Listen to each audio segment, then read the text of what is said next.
ಕಳೆದ 4 ವರ್ಷಗಳಿಂದ ನಾವು ಈ ಸಂಸ್ಥೆಯಲ್ಲಿ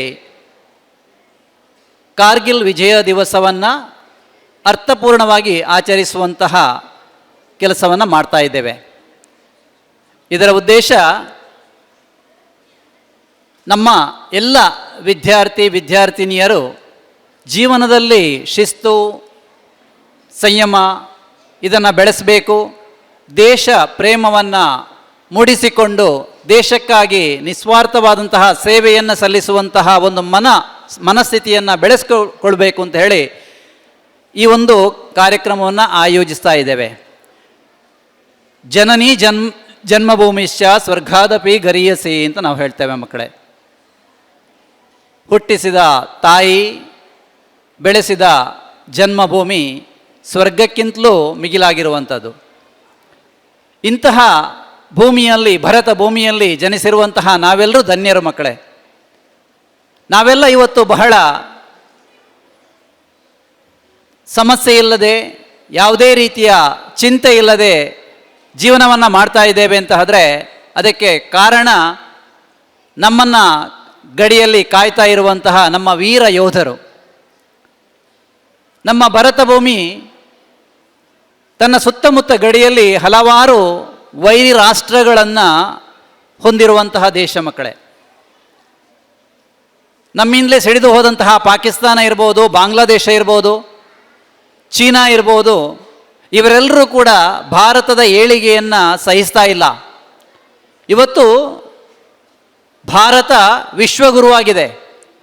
ಇದನ್ನು ಸಹಿಸಲು ಸಾಧ್ಯ ಇಲ್ಲದಂತಹ ನಮ್ಮ ವೈರಿ ರಾಷ್ಟ್ರಗಳು ನಮ್ಮನ್ನು ಕಾಲೆಳೆಯುವಂತಹ ಪ್ರಯತ್ನವನ್ನು ಮಾಡ್ತಾನೇ ಇದೆ. ಪಾಕಿಸ್ತಾನವಂತೂ ನಮ್ಮ ಮೇಲೆ ಸತತವಾಗಿ 1948ರಿಂದಲೇ ಯುದ್ಧವನ್ನು ಮಾಡ್ತಾ ಬಂದಿದೆ. ಆದರೆ ಪ್ರತಿ ಸಲವೂ ಕೂಡ ಪೆಟ್ಟು ತಿಂದು ಹೋಗಿದೆ. ನಾಚಿಕೆ ಇಲ್ಲ ಅದಕ್ಕೆ. 1999ರಲ್ಲಿ ಮೇ 21ರಿಂದ ಜುಲೈ 26ರವರೆಗೆ ನಡೆದಂತಹ ಕಾರ್ಗಿಲ್ ಯುದ್ಧದ ನೇರವಾದಂತಹ ಒಬ್ಬ ಸಾಕ್ಷಿ ನಮ್ಮ ಮುಂದೆ ಇದ್ದಾರೆ. ಸುಮಾರು 527 ವೀರ ಯೋಧರನ್ನು ನಮ್ಮ ಸೇನೆ ಕಳೆದುಕೊಳ್ಳುವಂತಾಯಿತು. ಅದೆಷ್ಟೋ ಮಂದಿ ಅಂಗವೈಕಲ್ಯತೆಯನ್ನು ಪಡೆಯುವಂತಾಯಿತು. ಆದರೂ ಕೂಡ ನಮ್ಮ ವೀರ ಯೋಧರ ಸಾಹಸ, ಅದರ ಕಾರಣ ನಾವೆಂದು Kargil, Dras sector, Tiger Hills ಇದೆಲ್ಲ ಪ್ರದೇಶಗಳನ್ನು ಮತ್ತೆ ಪಡೆಯುವಂತಾಯಿತು. ಇತ್ತೀಚೆಗೆ ನಡೆದಂತಹ ಪಹಲ್ಗಾಮ್ನಲ್ಲಿ ಭಯೋತ್ಪಾದಕರ ದಾಳಿ ಮಕ್ಕಳೇ, ಆ ದಾಳಿಗೆ ಭಾರತದ ಇಂದಿನ ನಾಯಕತ್ವ ಏನಿದೆ, ಪ್ರಧಾನಮಂತ್ರಿ ನರೇಂದ್ರ ಮೋದಿಯವರ ನೇತೃತ್ವದ ನಮ್ಮ ದೇಶ ಸೂಕ್ತ ಪ್ರತಿರೋಧವನ್ನು ತೋರಿಸಿದ್ದನ್ನು ನೋಡಿದ್ದೀರಿ. ಆಪರೇಷನ್ ಸಿಂಧೂರ್ ಎನ್ನುವಂತಹ ಈ ಒಂದು ಕಾರ್ಯಾಚರಣೆಯಲ್ಲಿ ಕೇವಲ 2 ದಿನದಲ್ಲಿ ನಮ್ಮ ಪಾಕಿಸ್ತಾನ ಮಂಡಿಯೂರುವಂತೆ ಮಾಡಿತು.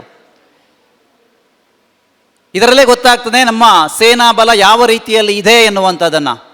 ದೇಶ ಅಂತಹ ಒಂದು ಸೈನಿಕ ಶಕ್ತಿಯನ್ನು ಹೊಂದಿದೆ.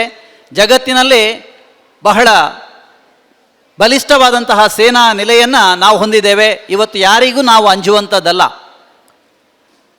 ಮಕ್ಕಳೇ. ದೇಶಕ್ಕಾಗಿ ನಾವು ಯಾವ ರೀತಿಯಲ್ಲಿ ನಮ್ಮನ್ನು ನಾವು ತೊಡಗಿಸಿಕೊಳ್ಬಹುದು ಎನ್ನುವಂಥದ್ದು ಬಹಳ ಮುಖ್ಯ ಮಕ್ಕಳೇ. ಅದಕ್ಕಾಗಿ ಇಂತಹ ಕಾರ್ಯಕ್ರಮಗಳನ್ನು ನಾವು ಆಯೋಜನೆ ಮಾಡಿರುವಂಥದ್ದು.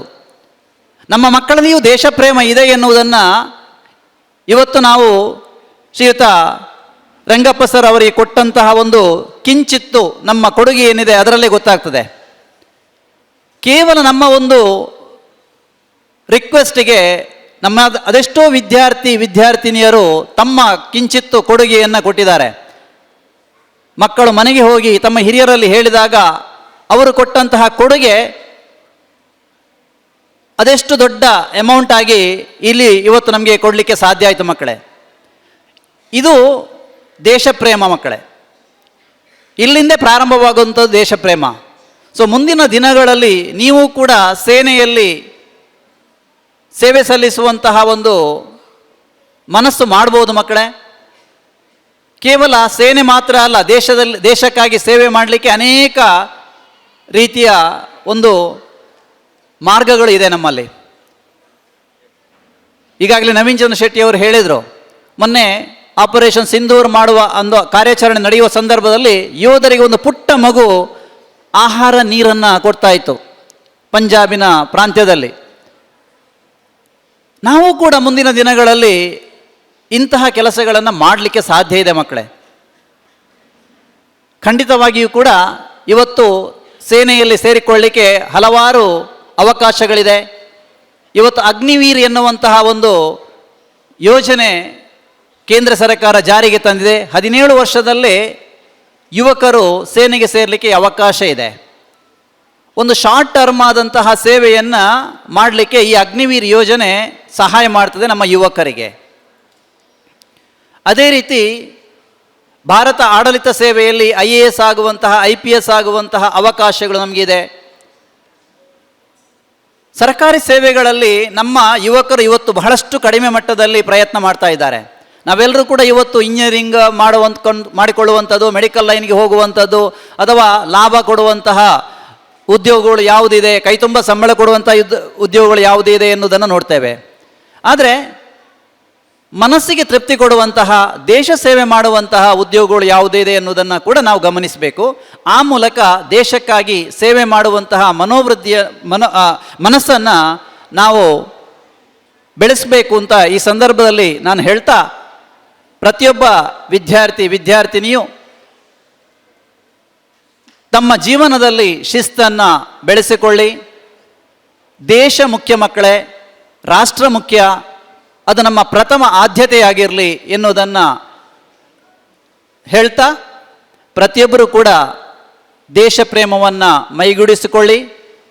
ದೇಶಕ್ಕಾಗಿ ಯಾವುದೇ ರೀತಿಯ ಸೇವೆ ಮಾಡಲಿಕ್ಕೆ ನಾವು ತಯಾರಿದ್ದೇವೆ ಎನ್ನುವುದನ್ನು ಮನಸ್ಸಿನಲ್ಲಿ ಬೆಳೆಸಿಕೊಳ್ಳುತ್ತಾ, ಮುಂದಿನ ನಿಮ್ಮೆಲ್ಲ ಬಯಕೆಗಳು ಆ ನಿಟ್ಟಿನಲ್ಲಿ ಮುಂದುವರಿಯಲಿ ಎಂದು ಆಶಿಸ್ತಾ, ಈ ಒಂದು ಸಂದರ್ಭದಲ್ಲಿ ಈ ಒಂದು ಅವಕಾಶವನ್ನು ಮಾಡಿಕೊಟ್ಟಕ್ಕಾಗಿ ಎಲ್ಲರಿಗೂ ಕೂಡ ವಂದಿಸ್ತಾ ಇದ್ದೇನೆ.